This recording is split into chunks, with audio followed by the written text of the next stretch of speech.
નમસ્કાર મિત્રો. 11મી એપ્રિલ મહાત્મા જ્યોતિરાવ ફૂલેની જન્મતિથિ.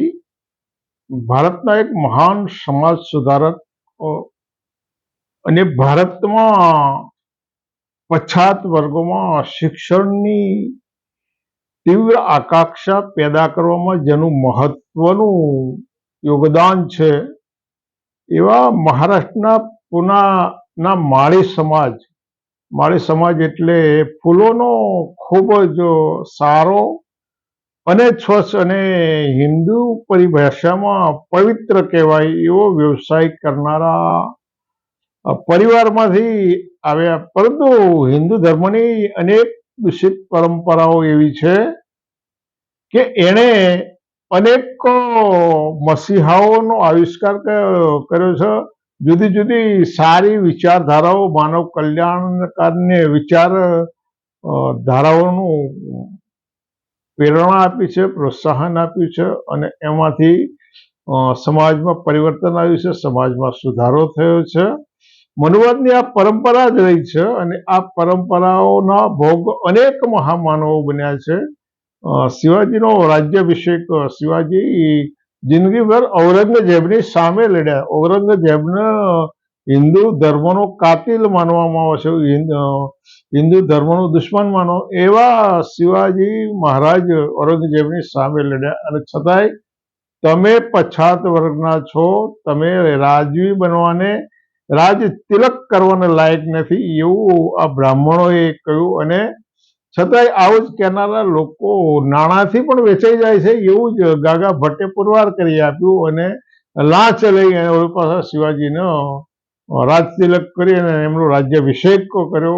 સાહુજી મહારાજ સાથે એમનું ધાર્મિક અનુષ્ઠાન કરનારા બ્રાહ્મણ મહાશયે કહ્યું કે ભાઈ તમે ક્ષુદ્ર છો, માટે જે શાસ્ત્રોક્ત વિધિ કરવાની છે પુરાણોના મંત્રોથી થશે અને એ પણ બ્રાહ્મણ મહાશય સ્નાન કર્યા સિવાય પણ આવી વિધિ કરાવી શકે છે. અને એમાંથી ભારતની અનામતનો પાયાનો જન્મ થયો. અનામતનો પાયો શાહુ મહારાજને જે ધાર્મિક રીતે જે અન્યાય થયો અને એમણે જે અભ્યાસ કર્યો એમાંથી અનામતનું સર્જન થયું. મહાત્મા જ્યોતિબા ફૂલે એક બાળ સખા હતા. એમના મગજમાં વર્ણ વ્યવસ્થા, જાતિ પ્રથા અને એના દૂષણોનો કોઈ પણ ખ્યાલ નહોતો, પરંતુ પોતાના બાળ સખા બ્રાહ્મણ મિત્રોની જાનમાં જઈ રહ્યા હતા. બ્રાહ્મણોના મન એ સમયના માળી લોકો પણ અછૂત હતા. બ્રાહ્મણોના મનમાં એ સમયના માળી પણ અછૂતો હતા અને એમની એ માન્યતાના કારણે જ્યોતિરાવ ફૂલેને હળધૂત કરી એ જાનમાંથી દૂર કરવામાં આવ્યા, એમના ત્યાંથી અપમાનિત કરવામાં આવ્યા. એટલે આ પરંપરા હિન્દુત્વની, મનુવાદની જે દૂષિત પરંપરાઓ છે એને અનેકો સારા વ્યક્તિત્વનું ઘડતર કરવામાં નકારાત્મક રીતે ફાળો આપી છે, હકારાત્મક રીતે નહીં, નકારાત્મક રીતે.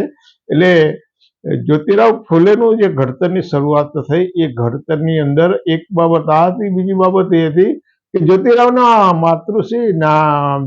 નાની ઉંમરના હતા અને એનું અવસાન થયું. એટલે એના સાળ સંભાળ માટે એમની એક મત્સ્યાઈ બેન સગુણાબાઈ એની સાળ સંભાળ રાખવામાં આવતા હતા. સાથે સાથે સર જોનના એક અનાથ આશ્રમની અંદર પણ એક કામ કરતા હતા અને એ અનાથ આશ્રમની અંદર જે લોકો કામ કરતા હતા બધા મોટા ભાગના કડકડાટ અંગ્રેજી બોલતા હતા. એટલે સગુણાબાઈને વિચાર આવ્યો કે બાળ જ્યોતિરાવને પણ શા માટે અંગ્રેજી મિશન સ્કૂલમાં મૂકવામાં ના આવે.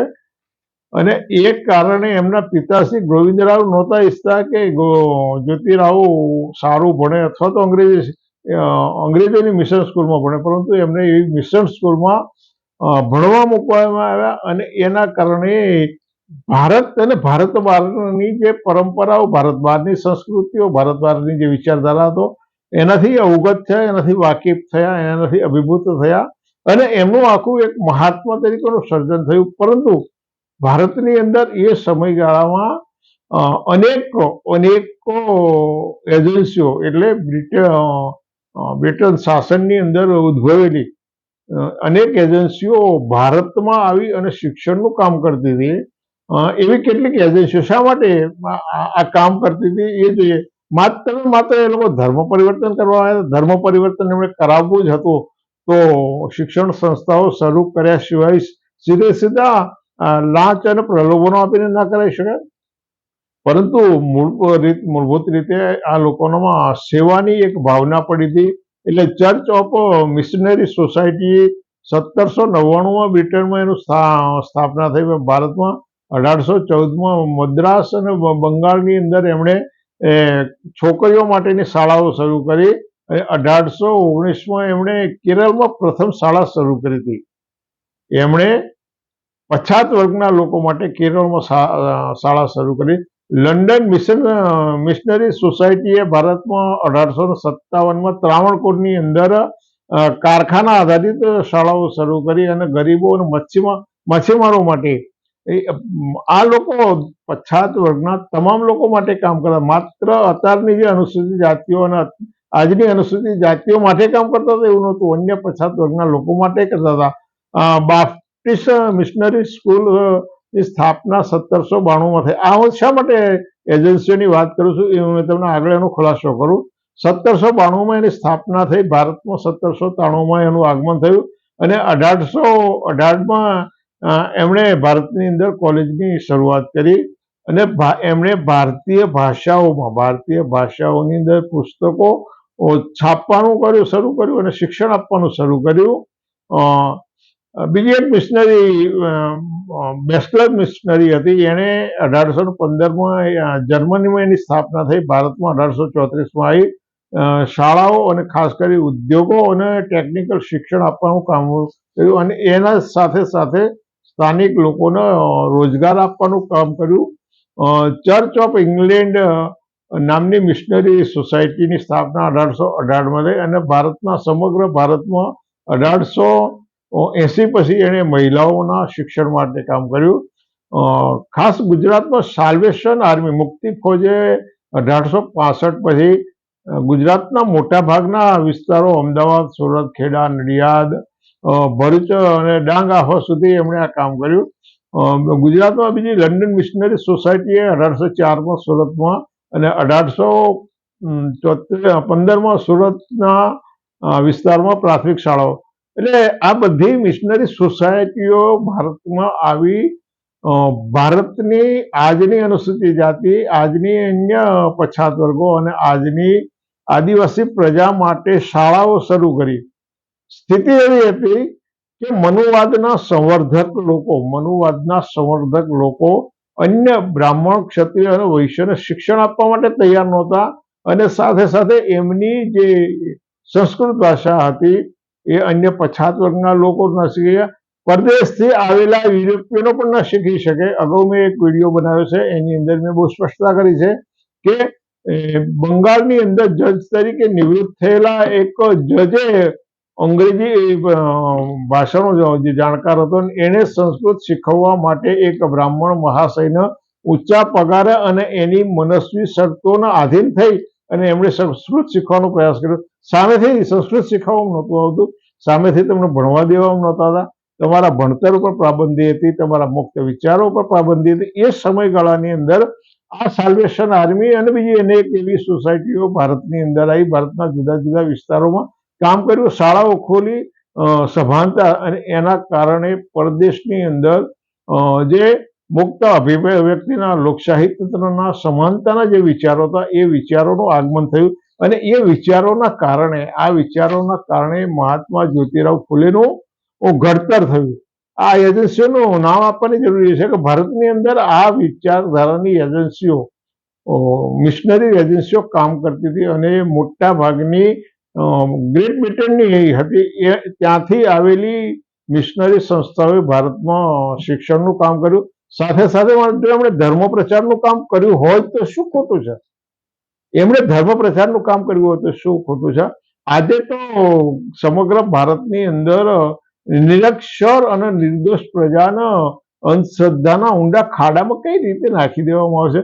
લાખો લીટર તેલ વેડફી, હજારો લાખો લીટર દૂધ નદીમાં વેવડાવી દેવામાં આવશે. રૂપાલની પંડીની અંદર લાખો લીટર ઘી વેડફી મારવામાં આ શિક્ષણ છે. આની વિરુદ્ધનું શિક્ષણ મિશનરીઓએ આપ્યું હોય તો એમણે શું ખોટું કર્યું છે? પરંતુ ભારતના ઇતિહાસમાં, વિચારધારાના ઇતિહાસમાં એક અલૌકિક દંપતીનું સર્જન થયું હોય, ભારતના ઇતિહાસમાં, ભારતની વિચારધારાના ઇતિહાસની અંદર અલૌકિક અલૌકિક દંપતીનું સર્જન થયું હોય તો એની પાછળ પાશ્ચાત્ય શિક્ષણ, વિદેશોની જે વિચારધારા હતી, વિદેશોનું જે શિક્ષણ હતું, મિશનરીઓનું શિક્ષણ હતું, એના કારણે મહાત્મા જ્યોતિરાવ અને સાવિત્રીબાઈ ફુલેનું જે દંપતી, એ અલૌકિક દંપતી એટલા માટે કે ભારતમાં આ એક જ જોડું એવું છે કે એમણે ભારતના પછાત લોકો, એ સમયે તમામ લોકોને પછાત ગણાવતા હતા, એવા લોકોના ઉદ્ધાર માટે, એના શિક્ષણ માટે, એની સમાજ સુધારણા માટે ખૂબ મોટા પાયે ઉપર કામ કર્યું. પરંતુ જ્યોતિરાવ ફુલેએ આ કામ કરવા માટે, આ મિશનને આગળ વધારવા માટે પોતાની પત્નીને પહેલા પ્રશિક્ષિત કર્યા, પોતાની પત્નીને શિક્ષિત કરી અને ભારતની અંદર વિદ્યાની દેવી સાવિત્રીબાઈ ફુલેનું સર્જન કર્યું. ભારતમાં વિદ્યાની દેવી સરસ્વતી દેવી નહીં, પરંતુ વિદ્યાની દેવી સાવિત્રીબાઈ ફુલેનું સર્જન, એમનો આવિષ્કાર જ્યોતિબા ફુલે કર્યું. આ વિશ્વની બહુ મહાન સિદ્ધિ છે.